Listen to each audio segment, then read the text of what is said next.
Good morning children. ఈరోజు మీ friend నక్షత్ర మిమ్మల్ని ఈ ప్రయోగానికి సంబంధించి కొన్ని ప్రశ్నలు అడగడానికి రెడీగా ఉంది. మరి సమాధానాలు చెప్పడానికి మీరు రెడీనా? ఈ ప్రయోగం యొక్క ఉద్దేశం ఏమిటి మనోజ్? కిరణజన్య సంయోగ క్రియలు మొక్కలు ఆక్సిజన్ను విడుదల చేస్తాయని నిరూపించడం ఈ ప్రయోగం యొక్క ముఖ్య ఉద్దేశం. ఈ ప్రయోగ నిర్వహణకు కావలసిన పరికరాలు ఏమిటి దుర్గశ్రీ? బీకర్, నీరు, గాజుగరాటు, హైడ్రిల్లా మొక్కలు, పరీక్ష నాళిక మరియు మండుతున్న పుల్ల.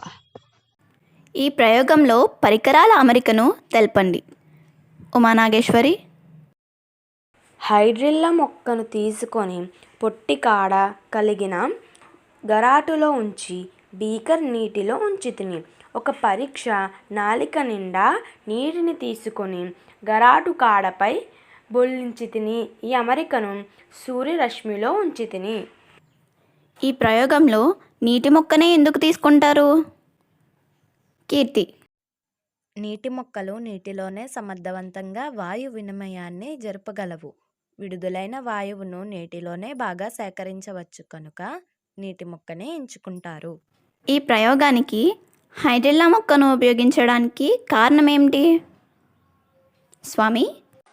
హైడ్రిల్లా మొక్క అనేది నీటిలో పెరిగే మొక్క. ఇది నీటి నుండి కార్బన్ డయాక్సైడ్ను సులభంగా గ్రహిస్తుంది. ఇది విడుదల చేసే వాయువును నీటిలోనే బాగా సేకరించవచ్చు. మరియు ఇది చిన్నగా ఉండడం వల్ల ప్రయోగ నిర్వహణకు సులభంగా ఉంటుంది. అందువల్ల ఈ ప్రయోగంలో మనం హైడ్రిల్లా మొక్కను ఉపయోగించాం. ఈ ప్రయోగంలో హైడ్రిల్లా మొక్కకు బదులుగా ఉపయోగించే మొక్క ఏది నిఖిల్ హర్ష? ఈ ప్రయోగంలో హైడ్రిల్లా మొక్కకు బదులుగా ఎలోడియా మొక్కను ఉపయోగించవచ్చు. ఈ ప్రయోగంలో పరీక్ష నాళికలో సేకరించబడిన వాయువు ఏది జాహ్నవి? ఈ ప్రయోగంలో పరీక్ష నాళికలోనికి చేరిన వాయువు ఆక్సిజన్. పరీక్ష నాళికలో సేకరించబడిన వాయువును ఎలా పరీక్షిస్తావు? నీ పరిశీలన ఏమిటి భావన? ప్రయోగం పూర్తయిన తర్వాత పరీక్ష నాళికను బయటకు తీసి ఒక మండుచున్న అగ్గిపుల్లను అందులోకి ప్రవేశపెట్టాలి. అది మరింత ప్రకాశవంతంగా మండుతుంది. ఈ ప్రయోగ నిర్వహణలో ఎటువంటి జాగ్రత్తలు తీసుకోవాలి అక్షయ? బీకర్లోని నీటి మట్టం గరాటు కాడ కంటే పైకి ఉండాలి. పరీక్ష నాళికలో గాలి బుడగలు లేకుండా నిండా నీటిని తీసుకోవాలి. ఈ ప్రయోగం ద్వారా నీవేమి నిర్ధారిస్తావు స్వరూప్?